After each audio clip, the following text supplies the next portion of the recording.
Thank you all for joining us once again. This is one of our events that we kind of make for subscribers, and if and we'll get to that in a minute. But um, well, we're here to talk about something that's a rather kind of pressing issue, especially for certain countries like Czechia and Moldova, who'll be facing kind of elections in the coming month. But the point is that disinformation that we're kind of seeing infiltrate our societies and our media spheres, it's not just coming from abroad anymore. It's getting smarter, it's getting more local, and it's becoming more personalized. And whether this is deepfakes circulating from before elections, as I kind of mentioned, we can kind of trace right now already, but it's also an influencer-led propaganda or even AI-generated content. And it blurs the lines between kind of truth and fiction.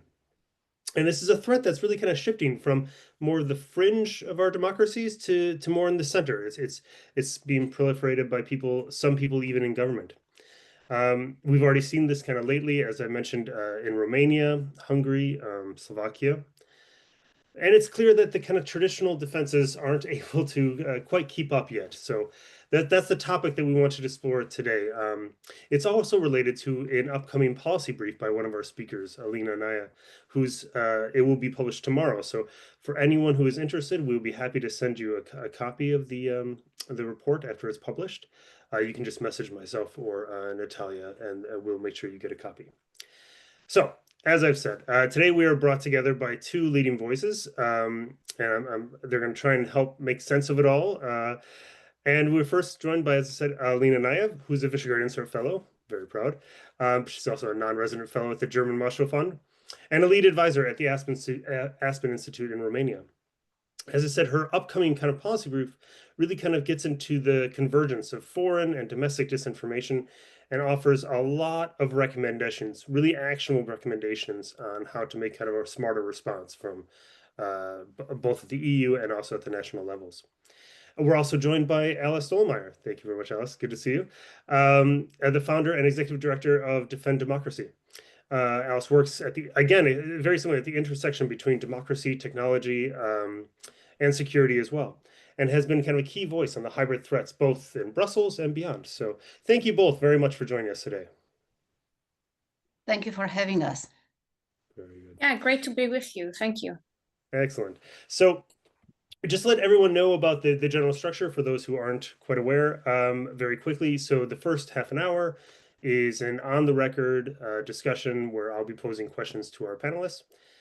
And then the next 30 minutes, the following 30 minutes will be a Q&A from you in the audience. And I really kind of recommend that you'd make the most of the time now to, if you have a question or if something kind of pops in your mind, you can write it in the chat well before that time. We won't address the question until the 30 minutes is up, but you can do so immediately so we can kind of field those questions a little bit quicker. So feel free.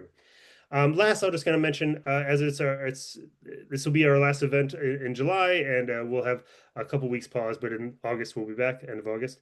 But these events are for subscribers, and we're having a special kind of discount for the summer. So if you want to grab a hold of the 40% discount, my colleague Natalia will be populating a discount code that you can use on our subscription page, and we really recommend it. And we always thank all of our supporters for making events like this possible. So, okay, with that, I've spoken enough. I'll give the floor to far more interesting voices. So I'm going to ask a question first to both of you, but Alina, I guess I can ask you to answer first.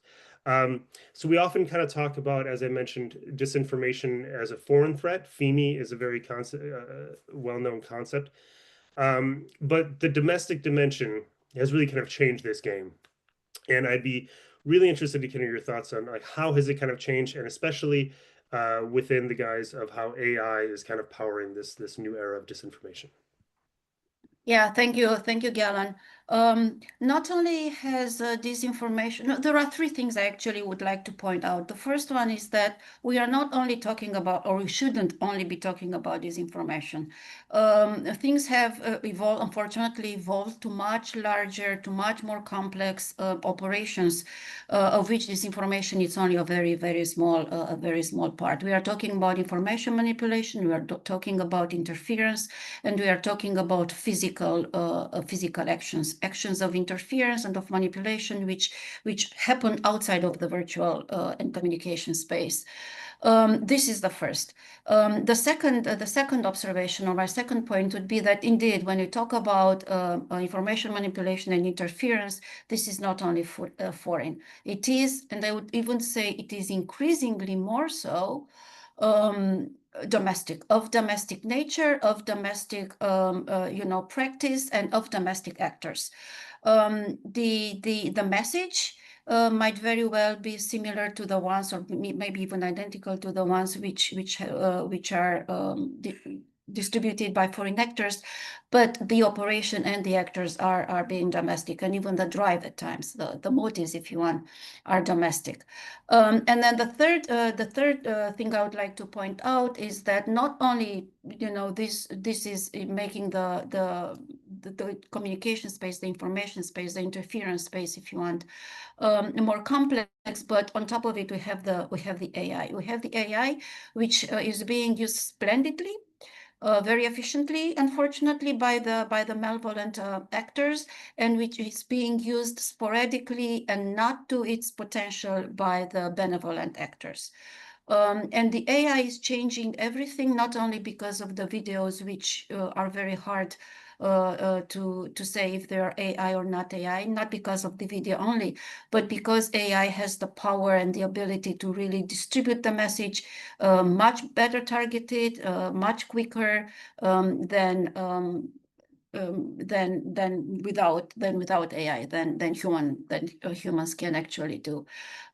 So these three elements really complicate the interference and the manipulation space, which I wouldn't only reduce to information anymore. As I was saying earlier, it is obviously information. That's the most probably obvious and popular. You got used to it already, but it's also physical. We are also talking about people being paid to protest. We are also being talked about people being paid to vote in a certain way.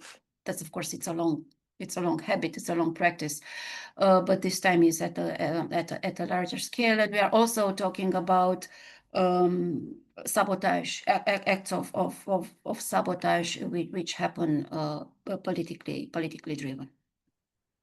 Thank you very much, and I'm glad you brought that up. That is kind of important, that the landscape has changed, and you're right that it's not just disinformation that's kind of key here. Alice, I'd love to have your thought. Like, do you agree with everything that Alina says, or is there kind of a different maybe spin that you would take? Well, thanks first of all for inviting me and for this first question.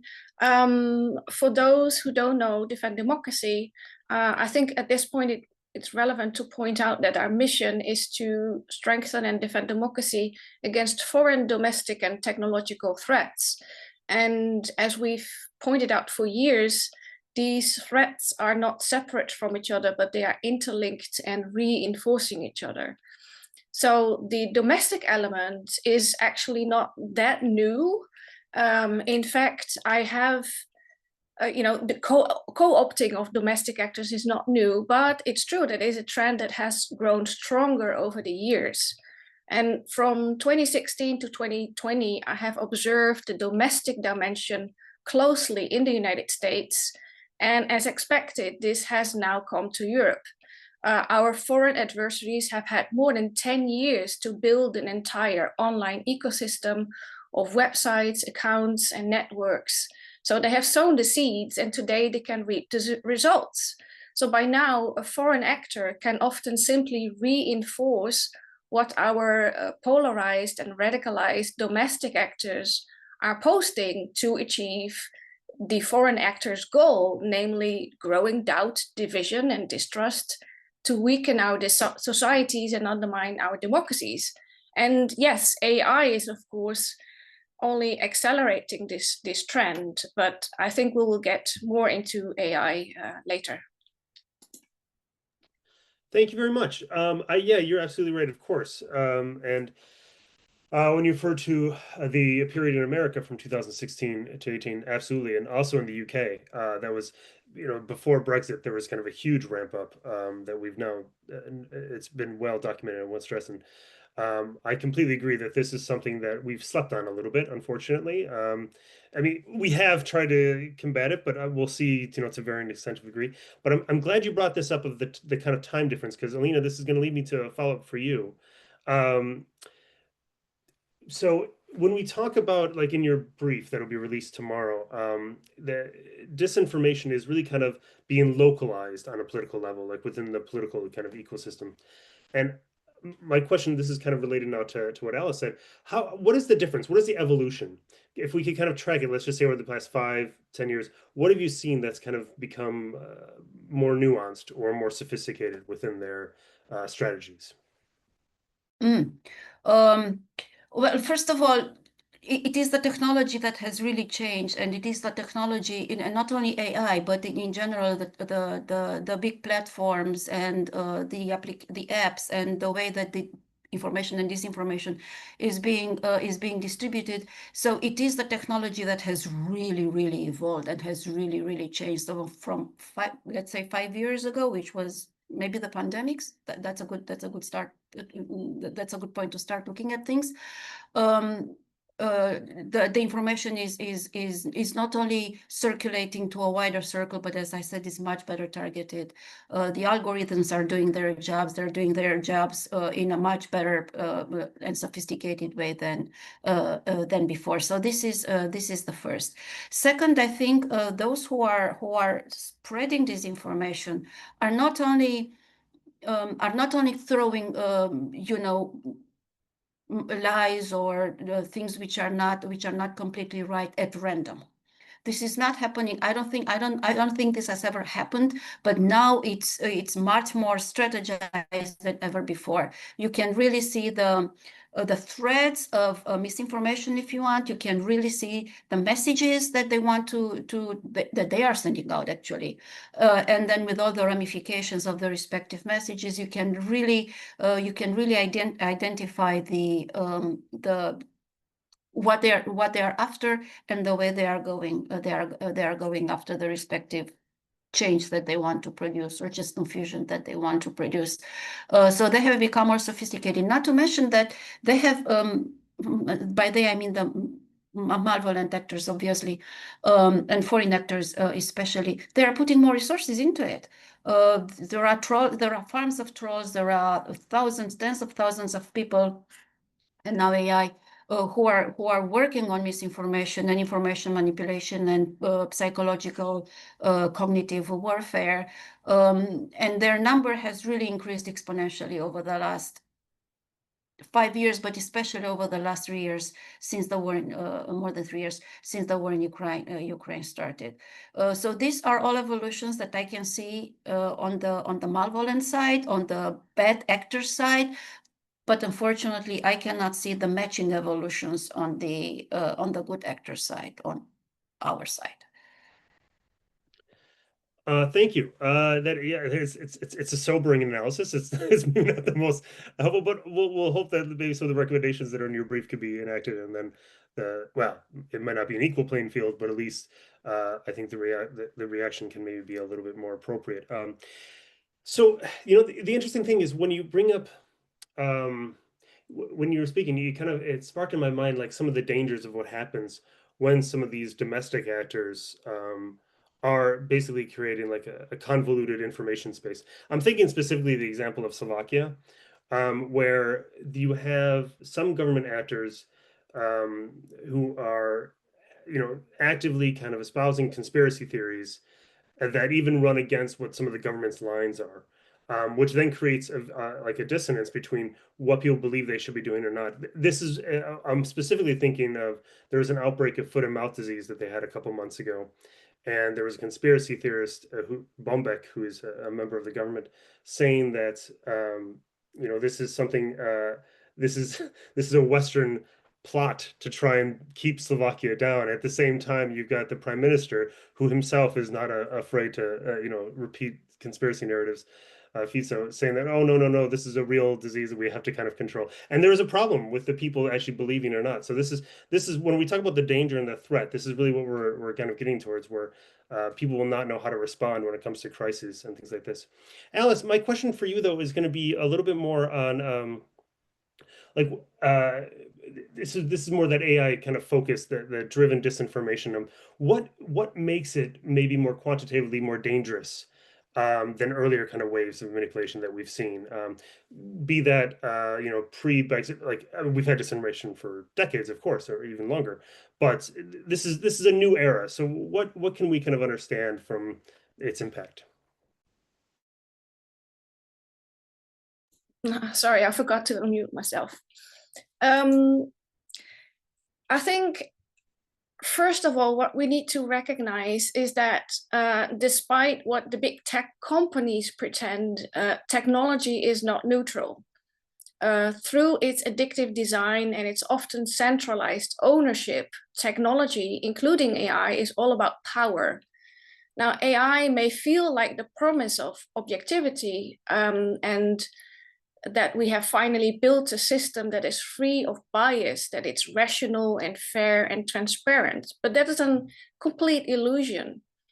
Take a study appearing this week. ChatGPT advises a male job applicant to ask 300,000 pounds sterling for a job as a medical specialist. But his female counterpart, he advises to ask 200,000. Same CV, same position. So researchers from 3 German universities show that popular AI models structurally give lower salary recommendations to women, people of color, and refugees, regardless of experience or education. So AI is not who we want to be, objective, fair, and inclusive, but it's a copy of who we already are, and therefore also of our inequalities.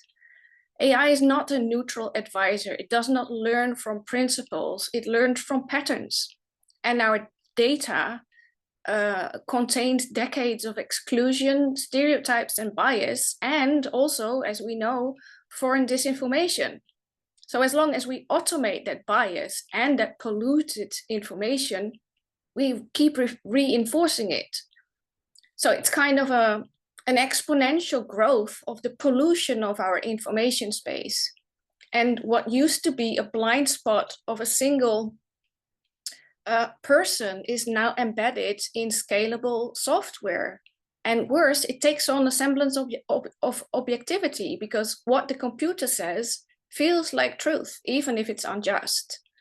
So the ratio between signal and noise is becoming exponentially skewed. There's ever more noise and ever less accurate information, and our information space is utterly broken. And sadly, and this is the hard part, it is broken by design, for money and for power. So it will be extremely hard to solve this. Wow, thank you. That was very interesting. I again, I don't want to say sobering because that's not, but it's very wow. That's I do agree, of course, that it's how the proliferation must have occurred from learning from us. It's interesting though that we've talked about the kind of the growth over the last couple of years, though, how it's just amplifying things. At the same time, you can kind of track polarization is really increasing, specifically in Central Europe. We had an article actually out today that discussed this, where Slovakia is only second behind Hungary as the most polarized EU country, and it's followed by Poland. That's 3 of the V4 right there in Central Europe that are in the most polarized societies. And you can only think or assume that it comes from these echo chambers that are full of questionable kind of information within. It's a very interesting thing. All right, I'm gonna try and spin it here a little bit. I'm gonna try and go for a more positive, like, well, maybe what the current kind of strategies that we use right now in the EU. A lot of the toolkits that are available to combat FEMI-DEMI, and also like the DSA, like these different kind of programs and institutions. What is it enough to kind of handle the threat that we're facing at this moment? Or are we basically using, should we say, tools from yesteryear to try and combat a problem that we're facing today that's just ill-fit? Alina, would you like to start? But Alice, I'd like to hear your thoughts as well. Yeah, well, I will have a problem being positive about answering this question. So No, we are not. Again, we are not on equal footing here. We are responsive at best, but we don't put, but of course, by us, I mean the EU. We don't put enough resources, and by resources, I don't only mean money. I also mean intelligence. I also mean time. I also mean people. Everything into solving this problem, into addressing this problem. Not only answering to this problem, not only being out there when something happens with elections in Romania and then scratching our heads how to fix this, or in Slovakia or in Hungary, but in actually addressing this problem by putting our narrative out there, by putting the right information out there, by doing what the others are doing, but of course, obviously, in a positive way and for a positive cause. So we are way behind. Not only in the use of AI, not only in putting out enough resources.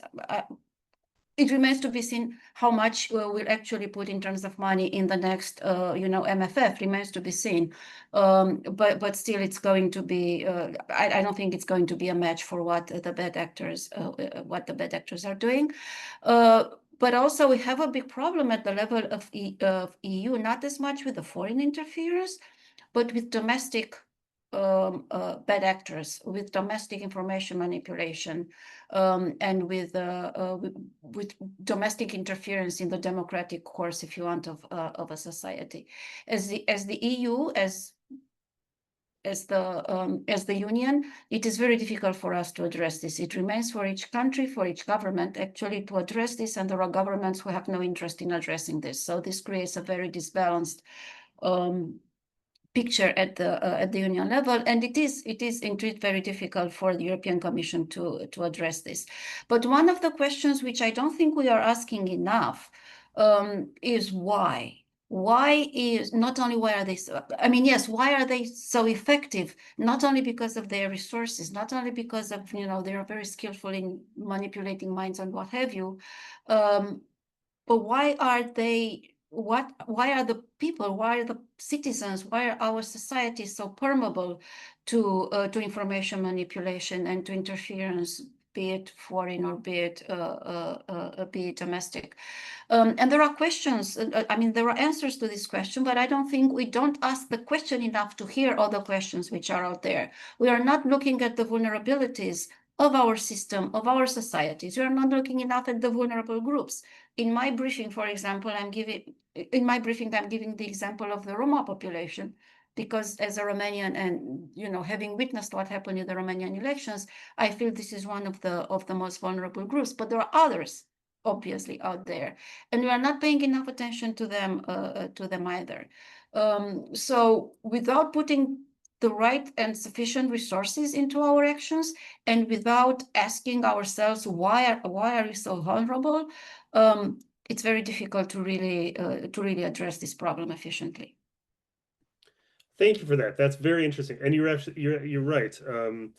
Unfortunately, that's a lot of times a long-term solution. I mean, it's the correct one. We have to see how we can kind of inoculate our societies or prepare them so that they can confront disinformation and understand and make a distinction between. But you're right. Alice, I want to see if do you think the DSA or any of these kind of is it possible to kind of maybe utilize these more effectively so we can hopefully kind of shore up our information spheres? Well, yes and no. I'm afraid that I'm not much more optimistic than my colleague Alina. The problem is that current strategies are mostly reactive, and therefore they are a never-ending whack-a-mole game. And I think that democracies need to urgently shift their attention from regulating and debunking content to the governance of design of platforms. And this is even more urgent now that AI is, as I said already, exponentially polluting our entire information ecosystem. Chatbots have automated our human bias and are already infiltrated by Russian disinformation. And thinking that we can somehow fight that with reactive measures focused on content is not only naive, but it's dangerous. We really should shift from trying to fight the symptoms to addressing the causes, in particular the design of online platforms. And then I'm talking both about social media, search engines, and chatbots, and also the ownership of digital infrastructure. And I would say that the single most urgent measure that the EU should take to protect not only our democracy, but even our security, is to force platforms to have as a default setting switched off recommender algorithms. And another recommendation I would have is, unfortunately, that won't be easy either, is, instead of national countries or authorities enforcing EU laws, I think it would help to have an independent EU level agency that does it. But unfortunately, that means that we will need to break open some digital EU laws again. And I don't think many member states will be in favor. So yeah, it's a good question indeed, like why? And so I think, sadly, that some political actors are assessing that they benefit from this broken system.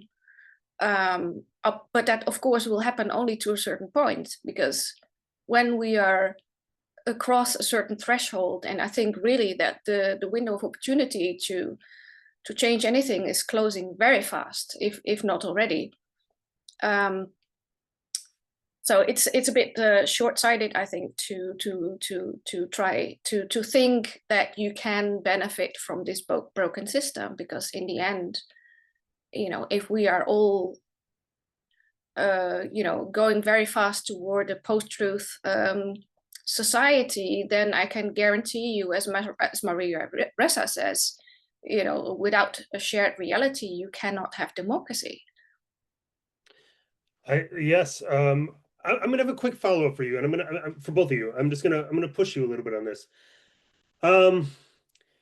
Do you think the EU will stand up to the US companies, to the US on this topic, or do you think they will, because pretty much the world who are interested in kind of defending our information space are no longer looking towards Washington. They're looking to Brussels to see if it's going to happen. But do you think there's enough power? I mean, this week it's been maybe not the most. I hate for this discussion to go this way, but I don't think. Do you think there's enough motivation? Do you think there's enough resilience and strength within the EU to kind of fight against the US and just generally the big tech? It's a very interesting. It's a very interesting question. It depends on what you mean by the EU. If you mean the EU as the union, then no, of course, because as I was saying before, there are governments or actors which are interested in keeping things as they are, because they are part of the domestic interference, if you want. If you're talking about the European Commission, and to what extent they have the guts, I think is the word, to really push forward for this, I think they do, and I think they have a very good reason to be worried, like all of us actually. There is an opinion poll which was released very recently. I came across it 2 days ago, and I think it was released 3 days ago or something, which is showing that at the European Union level, only 13% of the Europeans trust democracy. I think this is worrying. I mean, if this is not worrying, then I don't know what it is worrying. Well, of course, other than the war in Ukraine, or physical war anywhere. So I think there is a good reason to be worried. I believe that the Commission has showed, at least in the recent past, that they have the desire, and maybe even the instruments to a certain extent, to be harsher than they were in the past on the American companies. It remains to be seen. There is the geopolitics of it as well, as we've seen recently. Absolutely. Alice, did you have a last rejoin before we Yeah, I'm afraid I'm less positive about the guts of for example, President von der Leyen.